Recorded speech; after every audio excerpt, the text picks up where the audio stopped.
Welcome to Bio World now. Photosynthesis in higher plants के इस video में हम लोग साइक्लिक फोटोफॉस्फोराइलेशन और नॉन साइक्लिक फोटोफॉस्फोराइलेशन के प्रोसेस को कंपेयर करेंगे। फोटोसिंथेसिस के लाइट डिपेंडेंट रिएक्शन में एडीपी मॉलिक्यूल में इनऑर्गेनिक फॉस्फेट का एडिशन होता है और एडीपी मॉलिक्यूल एटीपी मॉलिक्यूल में कन्वर्ट हो जाता है और ये प्रोसेस सनलाइट के प्रेजेंस में होता है। इसलिए फोटोसिंथेसिस के लाइट डिपेंडेंट रिएक्शन को फोटोफॉस्फोराइलेशन भी कहा जाता है। फोटोफॉस्फोराइलेशन का प्रोसेस दो टाइप का होता है, साइक्लिक फोटोफॉस्फोराइलेशन और नॉन साइक्लिक फोटोफॉस्फोराइलेशन। यहाँ हम लोग साइक्लिक और नॉन साइक्लिक फोटोफॉस्फोराइलेशन के प्रोसेस को कंपेयर करेंगे। फर्स्ट पॉइंट है, cyclic photophosphorylation takes place in the stroma lamellae. Cyclic photophosphorylation का प्रोसेस क्लोरोप्लास्ट के स्ट्रोमा लैमेली में होता है। Non cyclic photophosphorylation takes place in the thylakoid membrane. Non cyclic photophosphorylation का प्रोसेस क्लोरोप्लास्ट के thylakoid membrane में होता है। Second point, cyclic photophosphorylation involve only PS1। Cyclic photophosphorylation के प्रोसेस में सिर्फ फोटोसिस्टम 1 इन्वॉल्व रहता है। Non cyclic photophosphorylation involve both PS1 and PS2। Non cyclic photophosphorylation के प्रोसेस में फोटोसिस्टम 1 और फोटोसिस्टम 2 दोनों इन्वॉल्व रहता है। Third point, cyclic photophosphorylation involve transport of electron in cyclic way. Cyclic photophosphorylation के प्रोसेस में इलेक्ट्रॉन का ट्रांसपोर्ट साइक्लिक वे में होता है, यानी जो इलेक्ट्रॉन फोटोसिस्टम 1 से निकलता है वो इलेक्ट्रॉन ट्रांसपोर्ट चेन से होकर वापस फोटोसिस्टम 1 में चला आता है। Non cyclic photophosphorylation involves transport of electron in non cyclic way. Non cyclic photophosphorylation में इलेक्ट्रॉन का ट्रांसपोर्ट नॉन साइक्लिक वे में होता है, यानी जो इलेक्ट्रॉन फोटोसिस्टम 2 से निकलता है वो वापस फोटोसिस्टम 2 में नहीं आता है। नॉन साइक्लिक फोटोफॉस्फोराइलेशन में जो इलेक्ट्रॉन फोटोसिस्टम 2 से निकलता है वो इलेक्ट्रॉन ट्रांसपोर्ट चेन और फोटोसिस्टम 1 से होते हुए टर्मिनल इलेक्ट्रॉन एक्सेप्टर NADP के द्वारा एक्सेप्ट किया जाता है। इसलिए नॉन साइक्लिक फोटोफॉस्फोराइलेशन में इलेक्ट्रॉन का फ्लो नॉन साइक्लिक वे में होता है। फोर्थ पॉइंट है, इन cyclic photophosphorylation final electron acceptor is P700।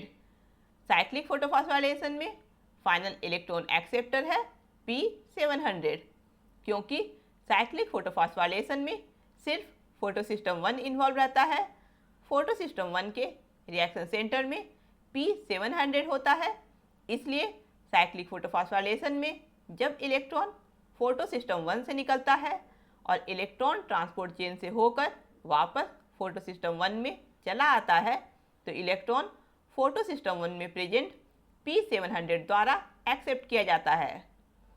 In non cyclic photophosphorylation final electron acceptor is NADP।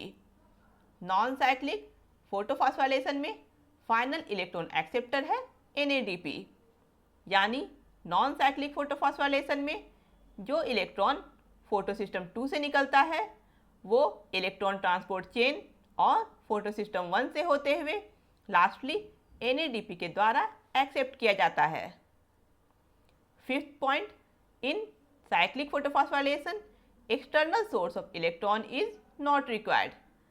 Cyclic photophosphorylation में किसी भी एक्सटर्नल सोर्स से इलेक्ट्रॉन की ज़रूरत नहीं होती है। In non cyclic photophosphorylation external source of electron is required, that is from H2O। Non cyclic photophosphorylation में एक्सटर्नल सोर्स यानी वाटर के फोटोलाइसिस से इलेक्ट्रॉन प्रोड्यूस होता है। ये इलेक्ट्रॉन फोटोसिस्टम 2 में चला जाता है और फोटोसिस्टम 2 में इलेक्ट्रॉन के लॉस को रिप्लेस करता है। इस तरह से नॉन साइक्लिक फोटोफॉस्फोराइलेशन में एक्सटर्नल सोर्स से इलेक्ट्रॉन की ज़रूरत होती है। Sixth point, in cyclic photophosphorylation, photolysis of water does not take place. Cyclic photophosphorylation में वाटर का फोटोलाइसिस नहीं होता है. In non cyclic photophosphorylation photolysis of water takes place. लेकिन नॉन साइक्लिक फोटोफॉस्फोराइलेशन में वाटर का फोटोलाइसिस होता है.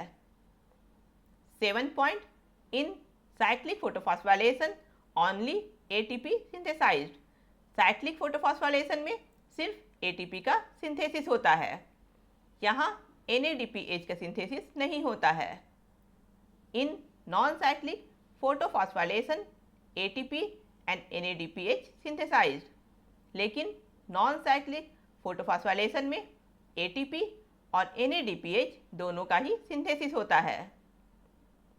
8th point, in cyclic photophosphorilation oxygen is not evolve. Photophosphorylation में वाटर के फोटोलाइसिस से ऑक्सीजन इवॉल्व होता है. लेकिन साइक्लिक फोटोफॉस्फोराइलेशन में वाटर का फोटोलाइसिस नहीं होता है. इसलिए साइक्लिक फोटोफॉस्फोराइलेशन में ऑक्सीजन इवॉल्व नहीं होता है. In non cyclic photophosphorylation oxygen evolve as by product. लेकिन नॉन साइक्लिक फोटोफॉस्फोराइलेशन में वाटर का फोटोलाइसिस होता है. इसलिए नॉन साइक्लिक फोटोफॉस्फोराइलेशन में ऑक्सीजन बाय प्रोडक्ट के फॉर्म में इवॉल्व होता है. 9th point, cyclic photophosphorilation mainly occurs in anaerobic condition. Cyclic photophosphorylation mainly anaerobic condition में होता है. Non cyclic photophosphorylation mainly occurs in aerobic condition. और non cyclic photophosphorylation mainly aerobic condition में होता है. नेक्स्ट वीडियो में हम लोग C3 प्लांट और C4 प्लांट के स्ट्रक्चर और कार्बन डाइऑक्साइड के फिक्सेशन के प्रोसेस को कंपेयर करेंगे. अगर आप लोगों को वीडियो पसंद आया है तो इसे लाइक करें, अपने फ्रेंड्स के साथ शेयर करें और मेरे चैनल को सब्सक्राइब करें.